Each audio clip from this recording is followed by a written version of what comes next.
শুভ সকাল প্রিয় দর্শক, আপনাদের সবাইকে আমন্ত্রণ জানিয়ে শুরু করছি বাংলা ভিশনের স্বাস্থ্য ও চিকিৎসা বিষয়ক সরাসরি আয়োজন স্বাস্থ্য কথা অনুষ্ঠানে আজকের পর্বে। সাথে আছি ডাক্তার সিফাত রহমান। প্রিয় দর্শক, আমাদের আজকের পর্বে আমাদের সাথে উপস্থিত আছেন একজন রেসপিরেটরি মেডিসিন বিশেষজ্ঞ এবং একজন হরমোন রোগ বিশেষজ্ঞ।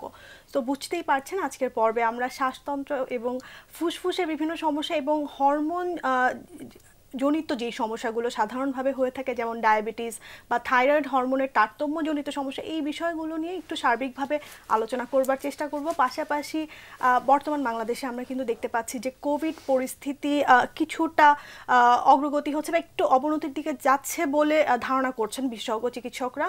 তো কোভিড পরিস্থিতি নিয়েও কথা হবে। প্রিয় দর্শক, আমাদের আজকের আমন্ত্রিত অতিথিদের সাথে পরিচয় করে দিচ্ছি। আমাদের সাথে স্টুডিওতে উপস্থিত আছেন অধ্যাপক ডাক্তার ইন্দ্রজিৎ প্রসাদ, বিভাগীয় প্রধান ডায়াবেটিস ও এন্ডোক্রাইনোলজি বিভাগ, ঢাকা মেডিকেল কলেজ ও হাসপাতাল। আমাদের সাথে আরও উপস্থিত আছেন ডাক্তার মোহাম্মদ জিয়াউল করিম, সহকারী অধ্যাপক রেসপিরেটরি মেডিসিন বিভাগ, জাতীয় বক্ষব্যাধি ইনস্টিটিউট ও হাসপাতাল। প্রিয় দর্শক, আমাদের এই আয়োজনটি সরাসরি সম্প্রচারিত হচ্ছে। আপনারা যদি আমাদের সাথে ফোনে কথা বলতে চান এবং আমাদের বিশেষজ্ঞ চিকিৎসকদের কাছে কোনো প্রশ্ন করতে চান, তাহলে যে নাম্বারটিতে ডায়াল করতে হবে সেটি টিভি স্ক্রলে দেখতে পাচ্ছেন। এছাড়া আমরা ফেসবুকে লাইভে আছি, সেখানেও আমাদের সাথে যুক্ত হতে পারছেন। স্যার, আপনাদের দুজনকে আমন্ত্রণ জানাচ্ছি। অনেক ধন্যবাদ আমাদেরকে আমন্ত্রণ জানানোর জন্য। আচ্ছা স্যার, আপনার কাছে আমার শুরুতেই যে প্রশ্নটা থাকবে যে হরমোন জাতীয় যেই সমস্যাগুলো সাধারণভাবে আপনারা বেশি পান, বিশেষ করে ডায়াবেটিস যদি বলি এবং থাইরয়েড হরমোন, এই দুটা সমস্যাই কিন্তু বাংলাদেশে বর্তমানে অনেক বেশি বেড়ে গিয়েছে। আপনি একটু আগেই বলছিলেন যে থাইরয়েড হরমোনের তারতম্যজনিত কারণে বাংলাদেশে প্রায় 3.5 থেকে 4 কোটি মানুষ আক্রান্ত অলরেডি হয়েছে, বিশাল একটা সংখ্যক জনগোষ্ঠী। তো সাধারণভাবে আর কি সমস্যা আপনারা পাচ্ছেন? অনেক ধন্যবাদ। আমরা আসলে ডায়াবেটিস এবং থাইরয়েড মেজর বাল্ক আসলে আমাদের সাবজেক্টের। তো অফিসিয়ালি আসলে 1,31,00,000 মানুষ ডায়াবেটিসে আক্রান্ত বাংলাদেশে অফিসিয়ালি, এবং এর দ্বিগুণ হবে, কারণ অর্ধেক মানুষ আমরা জানি না যে আমরা ডায়াবেটিসে আক্রান্ত। কারণ আমাদের দেশে যে ডায়াবেটিসটা হয় এটা টাইপ 2 ডায়াবেটিস, এটার লক্ষণগুলো খুব সিরিয়াস না হলে আসলে প্রকাশ পায় না। সেজন্য অনেক ডায়াবেটিসই অজানা, এবং এই অজানা ডায়াবেটিস মানুষের ক্ষতি করছে। আর যেটা বললেন থাইরয়েড, আসলেই 3,60,00,000 মানুষ থাইরয়েড রোগে, বিভিন্ন রকম থাইরয়েড রোগে আক্রান্ত। এর বাইরেও আসলে হরমোন রোগের মধ্যে আমরা যেটা পাই, হরমোনের অভাবে বাচ্চারা খাটো হচ্ছে, সেটা একটা রোগ। তারপর হচ্ছে যে হরমোনজনিত সমস্যার কারণে মহিলাদের মুখে দাড়ি গোঁফ হচ্ছে, পলিসিস্টিক ওভারি সিনড্রোম, মুখে দাড়ি গোঁফ হচ্ছে, ঘাড় কালো হয়ে যাচ্ছে, বন্ধ্যাত্ব হচ্ছে। এর বাইরেও যেটা হচ্ছে স্টেরয়েড হরমোনজনিত যেটা রোগ, কিছু আছে শরীরের ভেতর থেকে স্টেরয়েড হরমোনজনিত রোগ হয়, কিছু আছে স্টেরয়েড ওষুধ খেয়ে আমরা রোগটা বানাই, যেটাকে আমরা বলি কুশিং সিনড্রোম। আর যেটা আছে সেটা হচ্ছে নানান রকম সেক্সুয়াল ডিসফাংশন। এর বাইরেও আছে আমাদের পিটুইটারি গ্রন্থি, যেটা আমাদের ব্রেনের ভেতরে একটা হরমোন গ্রন্থি থাকে, সেই হরমোন গ্রন্থি থেকে 6টা হরমোন তৈরি হয়, সেটার তারতম্যজনিত কারণে নানান রকম রোগ দেখা দেয়। এর বাইরেও আছে ক্যালসিয়াম, ভাইটামিন, মিনারেল ডিসঅর্ডার, যেটার কারণে আমাদের হাড্ডি নরম হয়ে যায়, যেটাকে আমরা বলে থাকি অস্টিওপোরোসিস। এর বাইরেও হরমোন রোগ আছে মহিলাদের মাসিক বন্ধ হয়ে যাওয়ার পরে যেটা বায়ু চড়া ভাব, যেটাকে বলি আমরা পোস্ট ম্যানোপজাল সিনড্রোম। এটাও এক ধরনের হরমোনজনিত রোগ। মাথা গরম হয়ে যাওয়া, কান ভাব বের হওয়া, হঠাৎ করে ঘেমে যাওয়া, মেজাজ খারাপ হয়ে যাওয়া, এটা অনেকে মনে করেন যে উনি স্বভাবজনিত কারণ হচ্ছে, এটা আসলে একটা হরমোনের প্রভাবে এরকম হচ্ছে, তার মেনোপজ পরবর্তী যে সময়টা। কারণ এই ধরনের কমন এবং আনকমন অনেক হরমোন রোগ রয়েছে। আরেকটা রয়েছে যেটা হচ্ছে যে অবিবাহিত মেয়েদের বুক থেকে, স্তন থেকে দুধ নিঃসরণ, প্রোল্যাকটিন হরমোনের সমস্যা। সেটা হলো আমরা আসলে বুঝতে পারি না যে কার কাছে যাব, কোন ডাক্তারের কাছে যাব। এই ধরনের আরও একটা রয়েছে যেটাকে বলা হয় পিউবার্টাল ডিসঅর্ডার, যে সময় পার হয়ে যাচ্ছে কিন্তু মাসিক হচ্ছে না, অথবা সময় পার হয়ে যাচ্ছে কিন্তু ছেলেটা সাবালক হচ্ছে না, অথবা তাড়াতাড়ি সাবালক হয়ে যাচ্ছে, 5 বছর বয়সে মেয়েটার মাসিক হয়ে গেল, অথবা দেখা গেল 4 বছর বয়সে ছেলেটার যৌনাঙ্গর গ্রোথ অতিরিক্ত বেড়ে গেল। কার কাছে যাবে, কোন ডাক্তারের কাছে যাবে, সাধারণ মানুষ বুঝতে পারে না। অনেক সময় সামাজিক কারণেও দেখা যায় যে এই বিষয়টি নিয়ে তারা কথা বলতে লোকলজ্জার একটা ভয়, লোকলজ্জায়। আরও আছে যেমন হচ্ছে যে বাচ্চা জন্ম হওয়ার পরে বাচ্চাটা ছেলে নামে, তার যে যৌনাঙ্গ সেটা থেকে বোঝা যাচ্ছে না, অ্যাম্বিগুয়াস জেনিটালি, এগুলো কিন্তু হরমোনের কারণে হয়ে থাকে। এবং জন্মের পরেই একটা লিঙ্গ নির্ধারণ করা, যে ছেলে না মেয়ে, এটা নির্ধারণ করাও কিন্তু একটা হরমোনজনিত বিষয় আছে, যদিও মাল্টিডিসিপ্লিনারি। তারপরে এই ধরনের ছোট বড় অনেক কমন আনকমন ডিসঅর্ডার রয়েছে যেগুলো নিয়ে আলোচনা করা আচ্ছা স্যার, আপনার সাথে এগুলো নিয়ে বিস্তারিত কথা হবে। আমি একটু স্যারের কাছে আসছি যে স্যার, আপনি একজন মুখ্যবাদী বিশেষজ্ঞ এবং যেখানে কর্মরত আছেন বাংলাদেশে একটা অন্যতম একটা ইনস্টিটিউট। তো এই যে এখন একটা সিজন আমরা দেখতে পাচ্ছি যে গরম এবং হিউমিডিটি, বাতাসে প্রচণ্ড, পাশাপাশি একটু বৃষ্টি হচ্ছে, তো একটা ট্রানজিশনাল একটা পিরিয়ড চলছে। তো এই সময়টাতে সাধারণত ফুসফুস এবং শ্বাসযন্ত্রের কি কি ধরনের সমস্যা নিয়ে রোগীরা আপনাদের কাছে আসে? ডাক্তার সিফাত, আপনি যথার্থই বলছেন যে সিজনাল, আপনি যেটা বলতে চেয়েছেন যে সিজনাল কারণে কি হচ্ছে আমাদের ফুসফুসে। আসলে দেখেন, আমাদের ফুসফুসের যে সংক্রমণগুলো আমরা এটা 3 ভাগে ভাগ করি। কারণ ভাইরাস দিয়ে যদি সংক্রমিত হয় এক ধরনের, যেটা ফ্লু লাইক সিমটমগুলো হয়। যদি ব্যাকটেরিয়া দিয়ে সংক্রমণ হয় তাহলে একটা আরেক ধরনের। অনেক সময় ফাঙ্গাস দিয়েও কিন্তু আমাদের ফুসফুসে আক্রান্ত হয়, সেটা এক ধরনের। তো আপনি যেটা বলছেন যে আসলে এই সিজনাল কারণে আমরা বেশি পাইলে অ্যাজমা, এটা কিন্তু কোনো ভাইরাস, কোনো ব্যাকটেরিয়া, কোনো ফাঙ্গাল জনিত রোগ না। এটা একটা ইনফ্লামেটরি প্রসেস, যেটা হলো যে অ্যালার্জি। এটা কিন্তু যদি আপনি জিজ্ঞেস করেন আমাকে যে এটা কারণটা কি, এটা কারণটা আননোন, এটা কারণ এখনও জানা যায়নি। তবে এটা হলো কি আমরা বলি বংশগত জেনেটিক্যাল একটা ডিজিজ অ্যাজমা, এবং এটা ট্রিগার করে কিছু ফ্যাক্টর, যেটা আপনি এর মধ্যে সিজনাল আপনি বলতে পারেন, আপনি স্মোকিং বলতে পারেন, আপনি ধোঁয়া বলতে পারেন, খাদ্যাভ্যাসের মধ্যে অনেক ফুড আছে যেগুলো অ্যালার্জিক থাকে, সেগুলোতে আপনার অ্যাজমাটা ট্রিগার করে। এটা যেমনটি একটি দিক।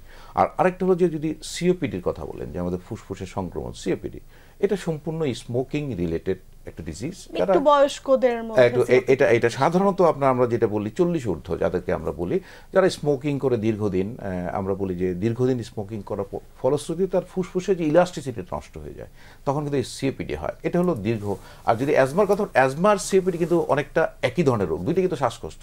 কিন্তু আপনার কাছে এসে রোগী বলবে যে আমার শ্বাসকষ্ট হচ্ছে, অ্যাজমা, কিন্তু আসলে আমরা তখন তার একটু হিস্ট্রি নিতে হয়।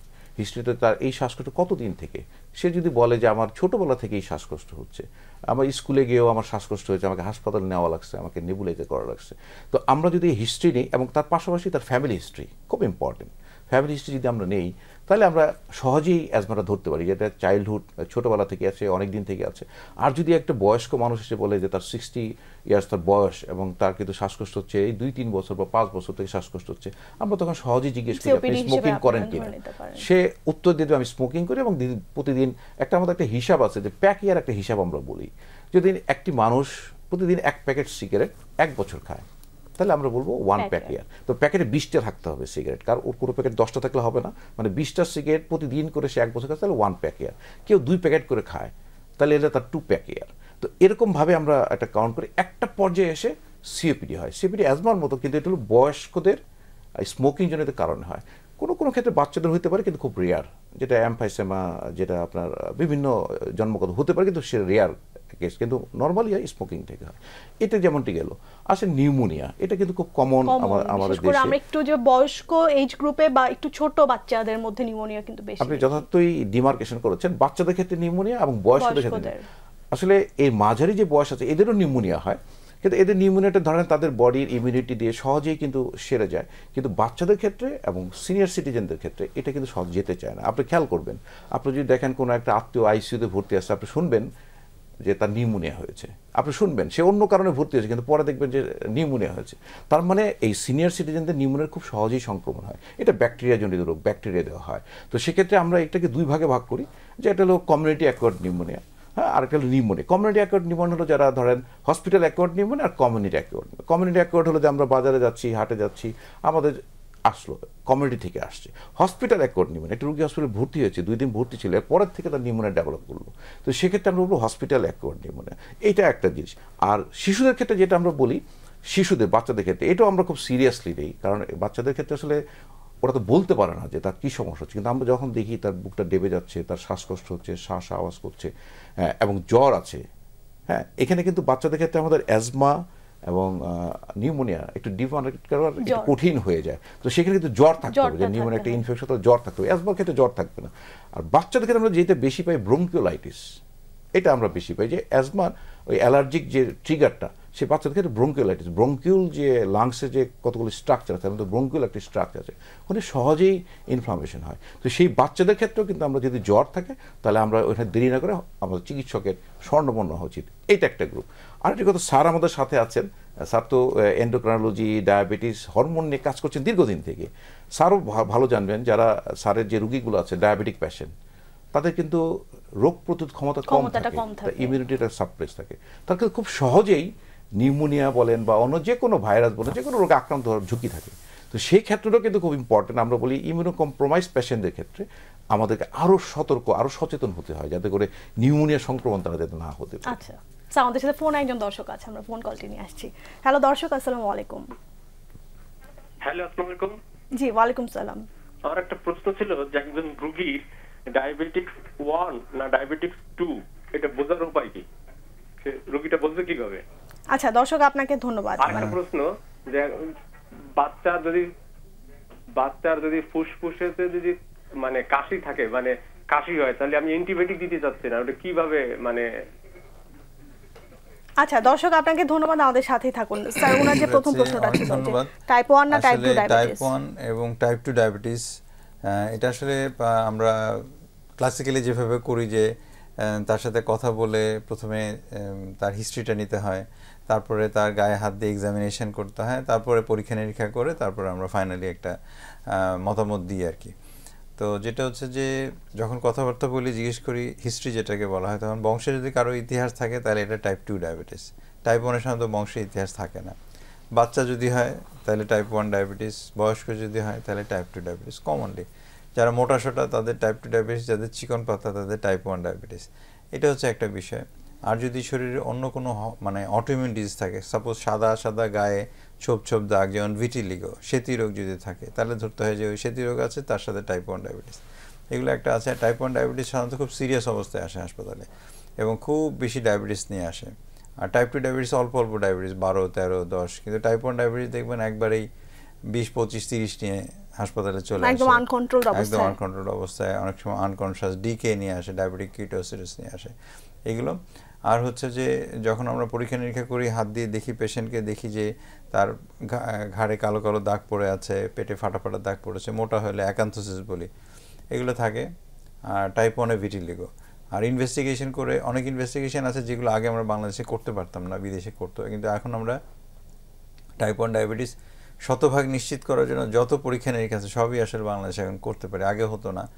তার মধ্যে যে পরীক্ষাটা আছে, একটা তো সি পেপটাইড, মানে তার ইনসুলিনের পরিমাণ কেমন তৈরি হয় শরীরের মধ্যে, insulin level, C peptide level, এগুলো আমরা করে থাকি। আর কিছু অ্যান্টিবডি যেটা খুবই স্পেসিফিক টাইপ 1 ডায়াবেটিস ধরার জন্য, যেমন হচ্ছে GAT65 অ্যান্টিবডি একটা আছে, আর একটা আছে অ্যান্টি ইনসুলিন অ্যান্টিবডি, আর একটা আছে জিঙ্ক ট্রান্সফার। এগুলো সবই আমরা বাংলাদেশে করতে পারি এবং করে, এবং আন্তর্জাতিক মান যেভাবে কনফিডেন্সের সাথে বলে যে হ্যাঁ তার টাইপ 1ই হয়েছে, সারা জীবন তাকে ইনসুলিনে নিতে হবে, এটা করার জন্য কিন্তু যেসব যে টুলস আমরা যেগুলো অ্যান্টিবডির কথা বললাম, এখন সবই বাংলাদেশে হচ্ছে, এবং আমরা যে ডায়াগনোস করে দেব পৃথিবীর কোথাও এটা চেঞ্জ করতে মানে একদম গোল্ড স্ট্যান্ডার্ড যে ইনভেস্টিগেশন সেটা আপনারা করতে পারছেন। আন্তর্জাতিক মানে আমেরিকা, ইউরোপে যেসব টেস্ট করে সেগুলো করে একই রকম ক্রাইটেরিয়া, একই রকম কনফিডেন্সের সাথে আমরা বলতে পারি যে হ্যাঁ তোমার টাইপ 1 হয়েছে এবং তোমাকে সারা জীবনের জন্য। আপনাদের ম্যানেজমেন্ট প্ল্যানটা কেমন হবে সেটা তো নির্ভর করছে যে তার টাইপ 1 ডায়াবেটিস নাকি টাইপ 2 ডায়াবেটিস। ম্যানেজমেন্ট প্ল্যান আপনি ঠিকই বলেছেন, টাইপ 1 না টাইপ 1 হলে তাকে তো সারা জীবন ইনসুলিন নিতেই হবে। আর টাইপ 2 যদি হয় তাহলে সে অনেক বছর ট্যাবলেট খেয়ে চলতে পারে, এক্সারসাইজ করে চলতে পারে, লাইফস্টাইল মডিফিকেশন করে এক সময় হয়তো 10 বছর 15 বছর পরে তার দেখা যায় যে কারো কারো ক্ষেত্রে ইনসুলিন লাগতে পারে। তো এটা একটা খুবই গুরুত্বপূর্ণ বিষয়। দর্শককে ধন্যবাদ দিব যে এই যে সচেতনতা তৈরি হয়েছে যে কি ধরনের ডায়াবেটিস, এইটাও কিন্তু একটা খুব, আমি মনে করি যে একটা অনেক ইম্পর্টেন্ট। ডায়াবেটিস নিয়ে তো আসলে আমাদের অনেক কথা হচ্ছে, আলোচনা হচ্ছে, সেটা সুফল হয়তো আমরা পাচ্ছি। আচ্ছা, ওনার যে পরের প্রশ্নটা ছিল যে বাচ্চার কাশি আছে, উনি অ্যান্টিবায়োটিক কখন দিবেন, মানে এটা আসলে চিকিৎসক নির্ধারণ করার কথা। না, আমি একটু উত্তর দিতে চাই। দর্শক, আপনাকে অসংখ্য ধন্যবাদ, আপনি একটি সুন্দর প্রশ্নের অবতারণা করেছেন। তার কারণটা হলো অ্যান্টিবায়োটিক ইউজটা আসলে খুব রেশনাল হওয়া উচিত, মানে একদম আপনি ডায়াগনোসিস কনফার্ম না করে অ্যান্টিবায়োটিক শুরু করা উচিত নয়। আচ্ছা, এখন অ্যান্টিবায়োটিক আমরা কখন দিব বা না দিয়ে কি করব? আসলে যখন একটা শিশু তার জ্বর কাশি নিয়ে আসে, প্রথম আমাদের যেটা করতে হয় তার ডায়াগনোসিসটা করতে হয়, তার আসলে রোগটা কি। যদি তার একটা অ্যাজমা হয়ে থাকে বা তার ব্রঙ্কিওলাইটিস হয়ে থাকে, তার হাঁচি কাশি শ্বাসকষ্ট হচ্ছে, ব্রঙ্কিওলাইটিস হয়ে থাকে, সেক্ষেত্রে অ্যান্টিবায়োটিকের কোনো রোল নেই। সেখানে কিন্তু আমরা যেটা করে থাকি যে তাকে নেবুলাইজেশন, আপনি জানবেন যে আমরা কিন্তু বাচ্চাদের ক্ষেত্রে, শিশুদের ক্ষেত্রে আমরা নেবুলাইজেশন খুব ভালো কাজ করে, আমরা খুব ভালো কাজ করে নেবুলাইজেশন। যদি তার শ্বাসকষ্ট কাশি হয় আমরা অ্যান্টিবায়োটিক দিব না, আমরা নেবুলাইজেশন করব। নেবুলাইজেশন আমরা সালবিটামল জাতীয় ওষুধ আছে, ইপ্রাট্রোপিয়াম আর সালবিটামল দুটো ওষুধকে আমরা কম্বাইন করে একটু নর্মাল স্যালাইন দিয়ে আমরা যদি নেবুলাইজ করে দিই, সহজেই বাচ্চা কিন্তু হাঁচি কাশি শ্বাসকষ্ট কমে যাবে, যদি কোনো তার কোনো জীবাণু ঘটিত কোনো রোগ না হয়। এখন আমরা রোগীটাকে অ্যাসেস করলাম, দেখলাম যে না তার জ্বর আছে, তার কাশি আছে, জ্বর 3 দিনে বেশি হয়ে গেছে, শিশুটা একটু নেতিয়ে পড়ছে, একটু দুর্বল হয়ে যাচ্ছে, খাচ্ছে না, তখন আমরা ধরে নিব যে তার, এবং কিছু পরীক্ষা নিরীক্ষাও আমরা করবো। যেমন আমরা তাদের শিশুদের ক্ষেত্রে আমরা কফটা না পারলেও আমরা ভিতর থেকে একটু স্যালাইভা বা আমরা একটা টিউব দিয়ে ভিতর থেকে একটা কাশি, অথবা আমরা এনজি টিউব সাকশন দিয়ে তার ভিতর থেকে একটু ফ্লুইড এনে আমরা একটা কালচার করে দেখতে পারি যে তার কোন জীবাণু দিয়ে তার রোগটা হয়েছে। এবং সেক্ষেত্রে আমরা যখন নিশ্চিত হবো যে তার নিউমোনিয়া বা তার কোনো ব্যাকটেরিয়া ঘটিত জীবাণু দিয়ে তার সংক্রমিত হয়েছে, তখন আমরা এটা নিশ্চিত হয়ে, যে কালচার, আপনারা জানেন যে কালচারের মাধ্যমে আমরা নিশ্চিত হই, কালচার 3 দিন পরে তার রিপোর্টটা আসে, আমরা তাকে নর্মাল ওষুধ শুরু করব, 3 দিন পরে যদি দেখি তার কোনো ব্যাকটেরিয়া সংক্রমিত হয়েছে এবং কোন ওষুধ কাজ করবে আমরা অ্যাকর্ডিংলি সেই অ্যান্টিবায়োটিক দেবো। আমি অনুরোধ করতে চাই, আসলে আমাদের দেশে অ্যান্টিমাইক্রোবিয়াল যে রেজিস্ট্যান্স মানে আমাদের যে খুব বেশি হয়ে গেছে আর কি, মানে আসলে আমরা শিশুর কাশি হলেই, হাঁচি হলেই একটা অ্যান্টিবায়োটিক শুরু করি, দেখা যায় যে ফার্মেসিতে গিয়ে ফার্মেসি থেকে ওষুধ নিয়ে শুরু করে। আপনি ঠিকই বলেছেন, আসলে এটা কোনোভাবেই উচিত না, এবং সঠিকভাবে রোগ নির্ণয় করে, এবং যদি অ্যান্টিবায়োটিকের প্রয়োজন হয় আপনি জেনে অ্যান্টিবায়োটিক দেন, মানে কোনো অযথা কোনো অ্যান্টিবায়োটিক আপনার দেওয়া উচিত না। চিকিৎসকের পরামর্শ মতো অ্যান্টিবায়োটিকের ব্যবহার করতে হবে, একদম প্রেসক্রিপশন মতো, যেটা আমাদের দেশে আসলে খুব কমন কালচার, যে প্রেসক্রিপশন ছাড়াই ফার্মেসি থেকে অ্যান্টিবায়োটিক কিনে বাচ্চাটাকে খাওয়ানো। এটা আমরা আসলে বলবো যে এটা করা উচিত হবে না, এবং এই কারণেই কিন্তু আমি যেটা বলছিলাম যে অনেক অ্যান্টিবায়োটিক আমাদের রেজিস্ট্যান্ট হয়ে গেছে, এবং সামনের দিনগুলোতে আরো রেজিস্ট্যান্ট হবে। এটা আমাদের জন্য আসলে কতটা অ্যালার্মিং একটা ব্যাপার। হ্যাঁ, এটা আমাদের জন্য অবশ্যই অ্যালার্মিং ব্যাপার। ভবিষ্যতে এটাও একটা প্যান্ডেমিক আকারে আসলে হতে পারে। আমরা অনেক সময় দেখি যে কালচার করতে গেলে দেখা সবগুলো অ্যান্টিবায়োটিক রেজিস্ট্যান্ট আসছে, এমন চিত্র কিন্তু আমরা এখন পাচ্ছি। সেজন্য আমরা বলবো যে সহজেই ডাক্তারের পরামর্শ ছাড়া অ্যান্টিবায়োটিক শুরু করবেন না। সরকারি কিছু নির্দেশনাও আছে যে মানে ফার্মেসি থেকে সরাসরি অ্যান্টিবায়োটিক প্রেসক্রিপশন ছাড়া দেওয়া যাবে না, কিছু সরকারি উদ্যোগও রয়েছে কিন্তু এই ব্যাপারে। কিন্তু আসলে মানে মাঠ পর্যায়ে কতটা সেটা বাস্তবায়িত হচ্ছে? মডেল ফার্মেসিগুলোর মাধ্যমে, যে গভর্নমেন্ট যেটা উদ্যোগ নিয়েছে, মডেল ফার্মেসিগুলোর মাধ্যমে যে ওষুধ ডিসপেন্স করা, সেখানে একজন ফার্মাসিস্ট থাকবে, এভাবে শুরু হয়েছে। আপনারা দেখতে পাবেন যে বিভিন্ন ফার্মেসিতে কাউন্টার আছে, মডেল ফার্মেসি, এখানে একজন প্রেসক্রিপশন রিসিভ করবে, এখানে ফার্মাসিস্ট কথা বলবে, এখানে ওষুধটা দেওয়া হবে। কেমন আমি দেখবেন ঢাকা শহরে অনেক জায়গায় এরকম হয়েছে, এটা আস্তে আস্তে হবে আমরা আশা করি। না, আপনি যে কথাটা বলছিলেন যে আসলে আমরা কতটুকু মানছি, এটা আসলে সচেতনতার প্রয়োজন, মানে অ্যাওয়ারনেস। মানে আপনি আপনার শিশুকে এমনিতে তো অ্যান্টিবায়োটিক খাওয়াবেন না, আপনি অ্যান্টিবায়োটিক যদি প্রয়োজন হয় তাহলে আপনাকে দিতে হবে, সেটা র্যাশনালি, মানে চিকিৎসকের পরামর্শ, মানে বারবার যে কথাটা এখানে চলে আসবে যে চিকিৎসকের পরামর্শ ছাড়া যেন অ্যান্টিবায়োটিকের ব্যবহার না হয়। আর এখানে আসলে স্যার এএমআর নিয়ে কথা বলতে গেলে ফুড সিকিউরিটি, আমরা জানি যে আমাদের ব্রয়লার যে মুরগিগুলো, যে ফার্মের মুরগি আমরা যেটা বলি, তাদেরকে যে ইনজেকশনটা দেওয়া হচ্ছে সেটার মাধ্যমেও কিন্তু অ্যান্টিবায়োটিক আমাদের শরীরে প্রবেশ করছে। এই যে এত ওয়াইড স্প্রেড একটা বিষয়, মানে এটা এখানে কিন্তু আরো আমাদেরকে আরো বেশি সচেতন হতে হবে আমাদেরকে। যেমন আমরা আজকে আমরা একটি ছোট্ট ফোন কল নিয়ে আবার আলোচনায় ফিরে আসছি। হ্যালো দর্শক, আসসালামু আলাইকুম। হ্যালো, আসসালামু আলাইকুম। জি, ওয়ালাইকুম সালাম। দর্শক শুনতে পাচ্ছি, আপনার টেলিভিশনের ভলিউম কমিয়ে তারপর আমাদেরকে প্রশ্নটি করুন। আচ্ছা, ঠিক আছে। হ্যাঁ, হয়েছে। আসসালামু আলাইকুম, আমার নাম আব্দুল মুহাইমিন নাফি। আমি 3য় শ্রেণীতে পড়ি, আমার বয়স 9, আমার ওজন 48। আমি রাতে ঘুমাতে গেলে সবসময় আমার কাছে আসে, ঘুমিয়ে আসে না, আর নাকে চুলকায়। আচ্ছা, আমাদের সাথে একটা ছোট্ট বাচ্চা জয়েন করেছে, তার সমস্যাটা সে কিন্তু খুব সুন্দরভাবে আমি বলি। আসলে আমি নাফিকে অনেক ধন্যবাদ দিব যে তার কষ্টের কথাটা সে নিজেই বলেছে, সুন্দর করে বলেছে। দুটো কথা এখানে, একটা হলো যে তার ওজনটা বলেছে 48 কেজি, এবং সে বলেছে যে সে রাতে ঘুমোতে গেলে কাশি হয়।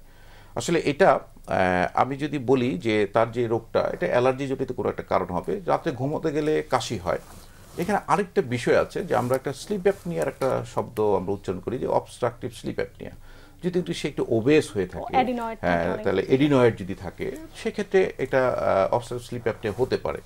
আর যদি এই স্লিপ অ্যাপনিয়া না ভুগে, তাহলে আরেকটা জিনিস আমরা বলতেই পারি যে আমরা যেটা বলছিলাম যে অ্যাজমা কিন্তু অনেকগুলো ধরন আছে। আপনার শ্বাসকষ্ট নাও থাকতে পারে, কভেরিয়েন্ট অ্যাজমা একটা টার্ম আছে, যেটাতে হলো যে শুধুমাত্র কাশি তার থাকে, এবং আমরা দেখি যে সে যখন অ্যালার্জেনের কন্ট্যাক্টে যায়, যেমন অনেকে পাখি পালে, পাখির কন্ট্যাক্টে গেলে তার হাঁচি কাশি হয়, এবং আমরা দেখি যে রাতে যখন বিছানায় যায়, বিছানার চাদর এখানে মাইট থাকে, এবং আমরা যদি ব্ল্যাঙ্কেটগুলো ইউজ করি এখানে মাইট থাকে, হাউস ডাস্ট যে মাইটগুলো থাকে সেগুলো কিন্তু অ্যালার্জিকে ট্রিগার করে। সেক্ষেত্রে কভেরিয়েন্ট অ্যাজমা তার একটা পসিবিলিটি। আমি বলবো যে একজন চিকিৎসককে দেখিয়ে তার আসলে তার রোগটা নির্ণয় করে তাকে ওষুধটা সেবন করা উচিত। এবং ওবেসিটির একটা ব্যাপার আছে, আমরা নাফির ওজন কিন্তু অনেক বেশি। নাফি যদি শুনতে থাকো, তুমি কিন্তু বাইরের খাওয়া দাওয়া সব বন্ধ করে দাও, ফাস্ট ফুড খাওয়া দাওয়া বন্ধ করে দাও, কোমল পানীয়, রেগুলার এক্সারসাইজ করো, দৌড়াদৌড়ি করো, আর মোবাইল ফোন বেশি চালাবে না, 1 ঘন্টার বেশি টিভি দেখবে না, কেমন? তাহলে চাইল্ডহুড ওবেসিটি নিয়ে কিন্তু কথা বলতে গেলে আমরা মানে অনেক কথা এখানে চলে আসবে। নাফির কিন্তু ওজন কমানো দরকার। নাফি শুনছো তো? আউটডোর অ্যাক্টিভিটি, খেলাধুলা, বাইরে খেলাধুলা, সেগুলোতে জোর দিতে হবে। আমাদের সাথে ফোনে আরেকজন দর্শক আছেন। হ্যালো দর্শক, আসসালামু আলাইকুম। হ্যালো। ওয়ালাইকুম আসসালাম। জি, শুনতে পাচ্ছি। আমি ছেলের ব্যাপারে কথা বলতেছিলাম। আমার ছেলের বয়স 25 বছর। আপনার ছেলের বয়স 25 বছর? জি জি। আচ্ছা। 4 বছর ধরে ডায়াবেটিস। এই ইনসুলিন নিচ্ছে, ছিল 37, সকালে 20, তো সরি সকালে 12 নিচ্ছে, আর দুপুরে কালিনা 5 খাচ্ছে। আমার প্রশ্ন হলো যে স্যার, উনি কি এটার ট্যাবলেট ফর্মে ফিরে আসতে পারবে কিনা, বা ডায়াবেটিস মাঝে মধ্যে নীল হয়ে যায়? ওর ওজন কত? ওজন হলো যে স্যার 55 কেজি। হ্যাঁ 55। কতদিন হয়েছে ডায়াবেটিস শুরু হয়েছে? 4 বছর। 4 বছর, মানে হচ্ছে যে তার 21 বছর বয়সে ডায়াবেটিস শুরু হয়েছে। আপনি একটু আগে শুনতে পেলেন যে ডিফারেন্সিয়েট করতে হবে আসলে তার কি ধরনের ডায়াবেটিস। তার যদি টাইপ 1 ডায়াবেটিস হয় তাহলে তো ইনসুলিন নেওয়া লাগবে, কিন্তু আমরা যদি আইডেন্টিফাই করতে পারি যে তার টাইপ 2 ডায়াবেটিস, তাহলে কিন্তু তার ইনসুলিনটা আমরা হয়তো বন্ধ করতে পারবো এখন। যেহেতু অনেক সময় শুরুতে অনেক বেশি ডায়াবেটিস নিয়ে আসে, তখন দেখা যায় যে ইনসুলিন দেওয়া লাগে। ডায়াবেটিস যখন নিয়ন্ত্রণ হয়ে যায় তখন কিন্তু আবার আমরা ইনসুলিন বন্ধ করে ট্যাবলেট দিতে পারি। অনেকের একটা ভুল ধারণা আছে যে একবার বুঝি ইনসুলিন দিলে সারা জীবন দিতেই হয়, তা কিন্তু না। অনেক ডায়াবেটিস, যেমন আমার যেটা মনে হচ্ছে ওনার কথা শুনে, যে এটা অল্প সময়ের মধ্যেই তার ইনসুলিনটা বন্ধ করা যাবে এবং তাকে মেটফর্মিন জাতীয় ওষুধ দিয়ে হয়তো কন্ট্রোল করা যাবে। আমার কাছে মনে হচ্ছে যে ইনসুলিন বন্ধ করার সময় চলে আসে। যেহেতু 10 মিনিট 12 মিনিট দিয়ে তার হাইপো হয়ে যাচ্ছে, তার মানে তার যে গ্লুকোটক্সিসিটি ছিল এটা ভালো হয়ে গেছে। সেই জন্য আমরা বলবো যে একজন বিশেষজ্ঞ চিকিৎসকের সাথে কথা বলে অ্যাসেস করিয়ে তারপরে আমার মনে হয় ইনসুলিনটা বন্ধ করে ট্যাবলেটে যাওয়া যেতে পারে। আচ্ছা, আমরা পরবর্তী অংশে ফিরছি, আলোচনা একটি ছোট বিরতির পরে। প্রিয় দর্শক, স্বাস্থ্য কথা অনুষ্ঠানে এই পর্যায়ে একটি ছোট্ট বিরতিতে যাচ্ছি। বিরতির পর আমাদের আলোচনার পরবর্তী অংশ নিয়ে ফিরে আসছি, আমাদের সাথেই থাকুন।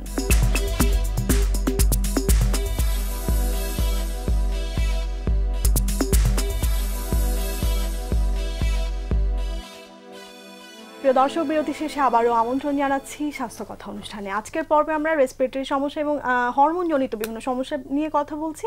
আমাদের সাথে আজকে স্টুডিওতে উপস্থিত আছেন অধ্যাপক ডাক্তার ইন্দ্রজিৎ প্রসাদ, বিভাগীয় প্রধান ডায়াবেটিস ও এন্ডোক্রাইনোলজি বিভাগ, ঢাকা মেডিকেল কলেজ হাসপাতাল। আমাদের সাথে আরও উপস্থিত আছেন ডাক্তার মোহাম্মদ জিয়াউল করিম, সহকারী অধ্যাপক, রেসপিরেটরি মেডিসিন বিভাগ, জাতীয় বক্ষব্যাধি ইনস্টিটিউট ও হাসপাতাল। প্রিয় দর্শক, আমাদের এই আয়োজনটি সরাসরি সম্প্রচারিত হচ্ছে। আমাদেরকে ফোন করতে চাইলে টিভি স্ক্রলে যে নাম্বারটি দেখতে পাচ্ছেন সেই নাম্বারটিতে ডায়াল করতে। বিরতি শেষে আপনাদের দুজনকে আবার আমন্ত্রণ জানাচ্ছি। চাইল্ডহুড ওবেসিটি নিয়ে কথা হচ্ছিল এবং বিরতিতে যাবার আগে আমাদের সাথে যে দর্শক ছিলেন, ওনার ছেলের বয়স বলছিলেন যে 25 বছর। তো এই যে একটা ইয়াং অ্যাডাল্ট গ্রুপ এখন ডায়াবেটিসে আক্রান্ত হচ্ছে, অথচ আমরা কিন্তু একটা সময় স্যার মনে করতাম যে ডায়াবেটিস বা যে কোনো এনসিডি হচ্ছে বয়সের সাথে সম্পর্কিত, যে বেশি বয়সে যারা আছেন তারা আক্রান্ত হবেন। তো সেই ধারণাটার থেকে কেন আসলে এখন বাস্তব চিত্রটা এত আলাদা?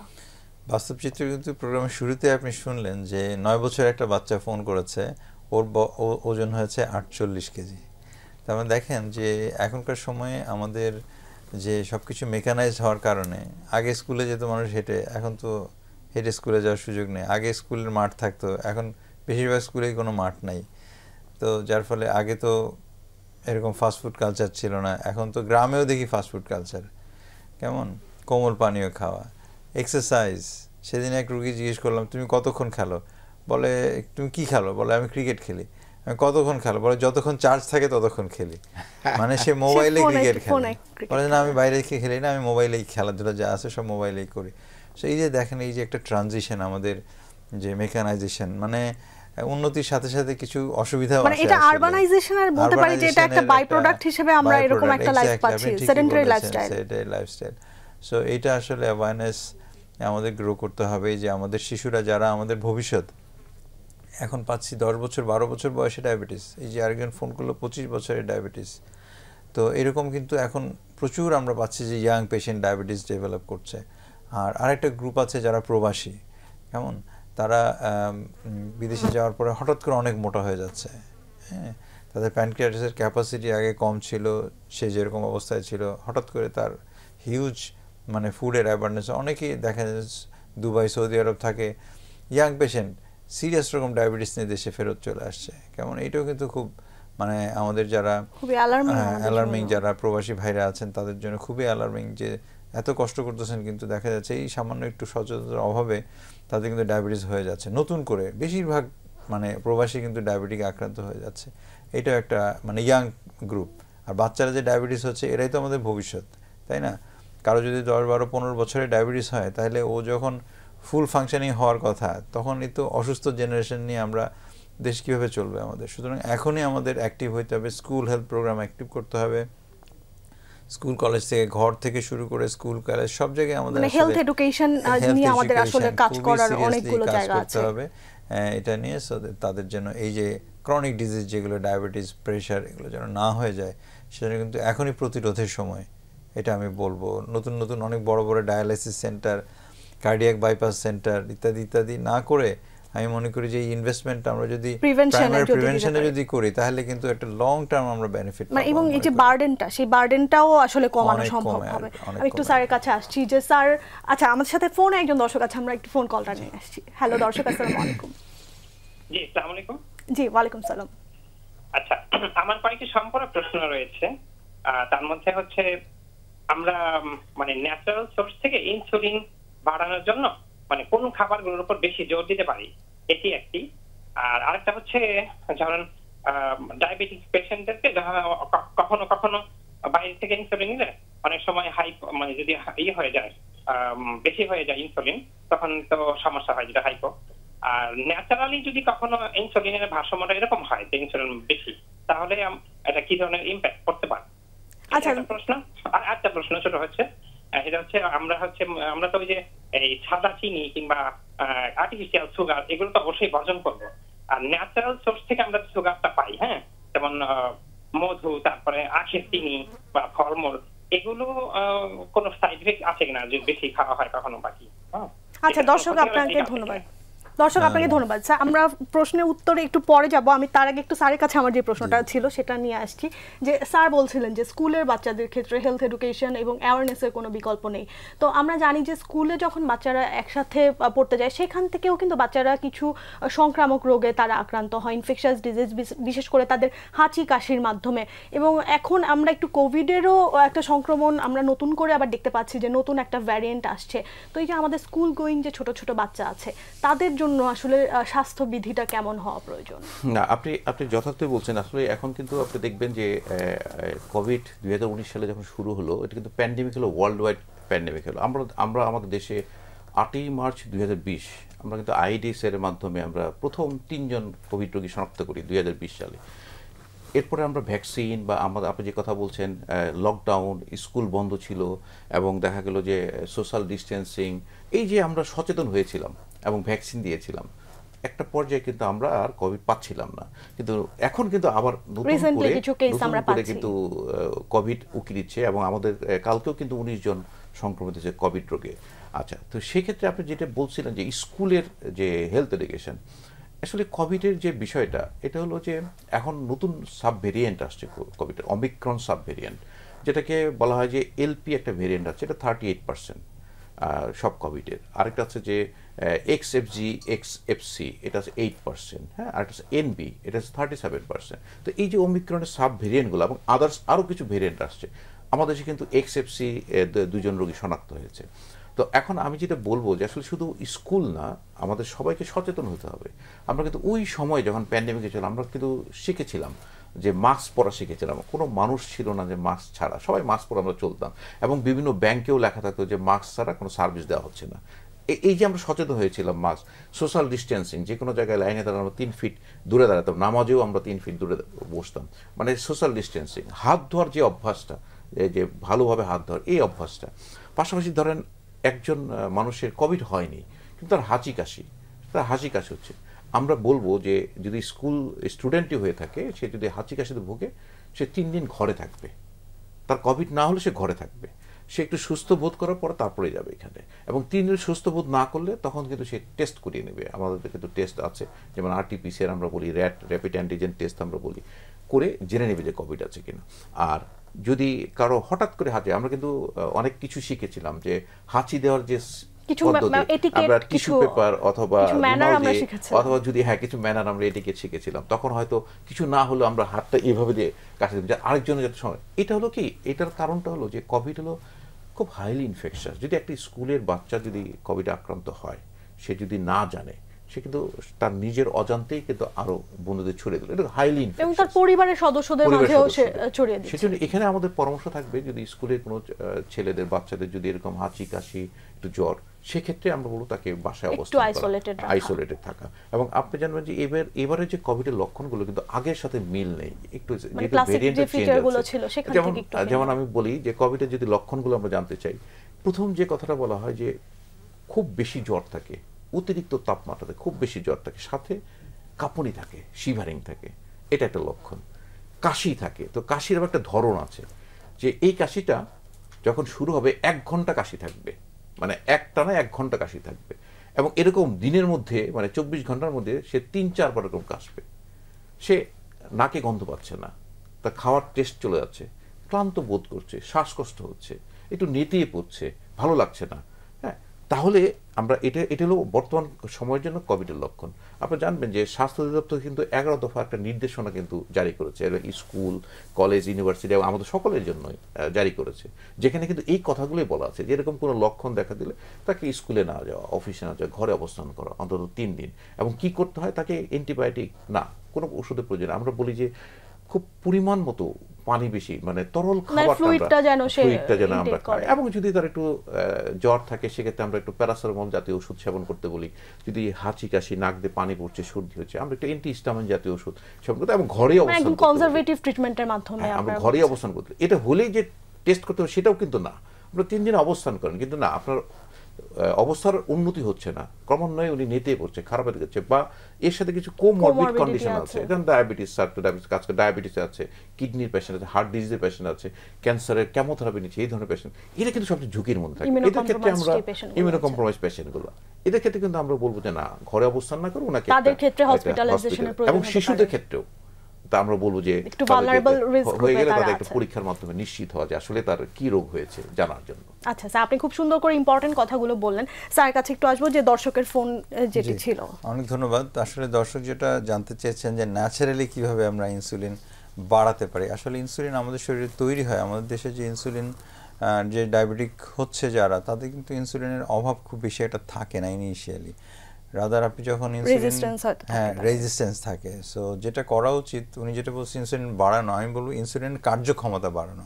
ইনসুলিন আপনার শরীরে যথেষ্ট পরিমাণে আছে, কিন্তু ইনসুলিন রেজিস্ট্যান্স রয়েছে। এই রেজিস্ট্যান্স ওভারকাম করানোর জন্য আপনাকে নিয়মিত হাঁটাহাঁটি করতে হবে, খাওয়া দাওয়া নিয়ন্ত্রণ করতে হবে। ওজন যদি কমাতে পারেন, তাহলে ইনসুলিন যে কাজ করতে যে বাধা পাচ্ছে শরীরের বিভিন্ন অঙ্গ প্রত্যঙ্গে গিয়ে, যেমন লিভারে গিয়ে, মাংসপেশিতে গিয়ে, ফ্যাট টিস্যুতে গিয়ে যে ইনসুলিনের যে বাধাপ্রাপ্ত হচ্ছে, ইনসুলিন রেজিস্ট্যান্স, আপনি যদি নিয়মিত হাঁটেন, 5% যদি ওজন কমাতে পারেন, তাহলে কিন্তু এই ইনসুলিন রেজিস্ট্যান্স ওভারকাম হয়ে যাবে, এবং আপনার শরীরে যতটুকু ইনসুলিন আছে ততটুকু ইনসুলিন কিন্তু আপনার শরীরে সুন্দরভাবে আপনার ডায়াবেটিসটাকে নিয়ন্ত্রণ করতে হেল্প করবে। ইনসুলিন বাড়ানোর দরকার নেই ন্যাচারালি। আর যেটা হচ্ছে সেটা হচ্ছে তার আরেকটা যে প্রশ্ন ছিল যে সাদা চিনি সেটা কতটুকু ক্ষতিকর, উনি বলছেন যে ন্যাচারাল সোর্স থেকে যদি আমরা সুগার ইনটেক করি সেটা কি কতটুকু শরীরের জন্য ভালো। যেটা হচ্ছে যে আমি বলবো যে যাদের ডায়াবেটিস নেই, কেমন, তাদের জন্য চিনি, গুড়, মিষ্টি এগুলোতে কোনো প্রবলেম নাই আসলে। কেমন, অনেকে মনে করেন যে চিনি খেলে মনে হয় ডায়াবেটিস হবে, মিষ্টি খেলে মনে হয় ডায়াবেটিস, এমন কোনো ব্যাপার নেই। কিন্তু অনেক বেশি যদি আমরা খেয়ে ফেলি, তাহলে কিন্তু আমরা কি হবে, মোটা হয়ে যাব। মোটা হয়ে গেলে ওই যে ইনসুলিন রেজিস্ট্যান্স হবে এবং ডায়াবেটিসের দিকে যাবে। সুতরাং আমরা যদি সিজনাল তো অনেক সময় মিষ্টি খেতেই হয়, কেমন, আর বাঙালি তো মিষ্টি প্রিয়, তো মিষ্টি তো আমরা খাবো, কিন্তু যদি একদিন একটু বেশি খাওয়া হয়ে যায় মিষ্টি, তাহলে অন্য বেলায় ওই খাবারগুলোতে কাটেল করে 24 ঘন্টার আমার ক্যালোরি যে ভ্যালুগুলো, সাপোজ আমার হাইট অনুযায়ী আমার 1400 ক্যালোরি খাওয়া উচিত, যদি আমরা 2টা মিষ্টি খেয়ে ফেলি তাহলে তো আমার এখানে 500 ক্যালোরি এখানে চলে গেল, তাহলে বাকি থাকলো আমার 900 ক্যালোরি। 24 ঘন্টায় আমি যদি ওইভাবে হিসাব করে খাই, কারণ এখন অনেকে হিসাব করতে পারে, অনেকের কাছে ডায়েট চার্ট থাকে, ঠিক আছে, চিকিৎসক আছেন তাদের সাথে কথা বলতে পারেন, ডায়েটিশিয়ান আছে তাদের সাথে কথা বলতে পারেন, ইন্টারনেটও দেখতে পারেন যে আসলে এই খাবারটার মধ্যে কতটুকু ক্যালোরি ভ্যালু আছে। তো আমরা যদি হিসাব করে একটু খাই যে আমার একবেলা খাওয়া বেশি হয়ে গেছে অথবা মিষ্টি খেয়ে ফেলেছে, তাহলে আরেকবেলা একটু কাটল করি, এরকমভাবে যদি আমরা করি তাহলে কিন্তু অসুবিধা হওয়ার কথা না। আর সাদা চিনি লাল চিনি এগুলোর মধ্যে এমন কিছু তফাৎ নাই, সাদা চাল লাল চাল, সাদা আটা লাল আটা, এগুলোর মধ্যে আসলে তেমন কোনো বড় ধরনের কোনো ডিফারেন্স নেই। গবেষণা করা হয়েছে যে একজন ডায়াবেটিস রোগীর ক্ষেত্রে লাল চাল এবং সাদা চালে কোনো ডিফারেন্স আছে কিনা, কোনো অ্যাডভান্টেজ আছে কিনা। তো গবেষণায় দেখা গেছে যে আসলে তেমন কোনো অ্যাডভান্টেজ নেই, দুইটা একই রকম ডায়াবেটিস কন্ট্রোল আনকন্ট্রোল করে, শুধু শুধু আপনার খরচটা অনেক বেড়ে যাবে। মানে একটু জাস্ট ক্যালোরি হিসাব করে খাওয়া, ক্যালোরি হিসাব করে যদি আমরা খাই, ফিজিক্যাল অ্যাক্টিভিটি, যেটা হচ্ছে যে আমরা যদি সুষম খাদ্য খাই, কেমন অনেক সময় দেখা যায় যে একটা প্রচলন অনেক সময় হয়ে যায়, ঠিক আছে ভাত রুটি সব বন্ধ, টোটালি কার্বোহাইড্রেট সে অমিট করে দিচ্ছে, এটা একটা হোয়াইট পয়জন, কেমন এরকম ভাবে একটা ন্যারেটিভ তৈরি করা হয়েছে, কিন্তু এটা ঠিক না আসলে। কেমন আমাদের বেঁচে থাকার জন্য শতকরা 50% কার্বোহাইড্রেট দরকার আমাদের শরীরে, এবং এটা গবেষণায় দেখা গেছে প্রায় 25,000 পেশেন্টকে নিয়ে 11 বছর ধরে গবেষণা করা হচ্ছে, এবং তাদের দেখা গেছে যারা এই যে কম কার্বোহাইড্রেট খাচ্ছেন তাদের কিন্তু মৃত্যুর ঝুঁকি হার্ট অ্যাটাক হয়ে 52% বেড়ে যাচ্ছে, এবং ব্রেন স্ট্রোক হয়ে মৃত্যুর ঝুঁকি 50% বেড়ে যাচ্ছে, এবং ক্যান্সার হয়ে মৃত্যুর ঝুঁকি 35% বেড়ে যাচ্ছে। এটা আন্তর্জাতিক গবেষণায় পাওয়া গেছে। যারা আমরা কম কার্বোহাইড্রেট খাই, ভাত রুটি বাদ দিয়ে দিচ্ছি, কেটো ডায়েট করছি, এটা কিন্তু ঠিক না, এটা শরীরের জন্য খুবই হার্মফুল। ছোটোবেলা থেকে যেরকম শুনে এসছেন সুষম খাদ্য শরীর গঠন করে, রোগ প্রতিরোধ ক্ষমতা বৃদ্ধি করে, এখনো কিন্তু সেটাই ঠিক। মানে সৃষ্টিকর্তা কিন্তু আমাদের জন্য আসলে সেভাবেই ডিজাইন করে দিয়েছেন, এবং আমাদের শরীরকে সেভাবেই ব্যালেন্স ডায়েটের মাধ্যমেই আসলে সুস্থ রাখতে হবে। সহজ সিস্টেম বলে দিই আমি, একটা প্লেটের মধ্যে 4 ভাগে সার্ভিং একটা প্লেট হিসাব করলে, কারেক্ট, একটা সার্ভিং প্লেটের মধ্যে 4 ভাগে ভাগ করবেন, 4 ভাগের 1 ভাগ থাকবে রাইস অথবা আপনার রুটি, 4 ভাগের 1 ভাগ থাকবে প্রোটিন মাছ মাংস, আর অর্ধেক প্লেট থাকবে সবজি শাক সবজি নন স্টার্চি ভেজিটেবলস, এগুলো দিয়ে আপনার অর্ধেক প্লেটটা ভরতে হবে।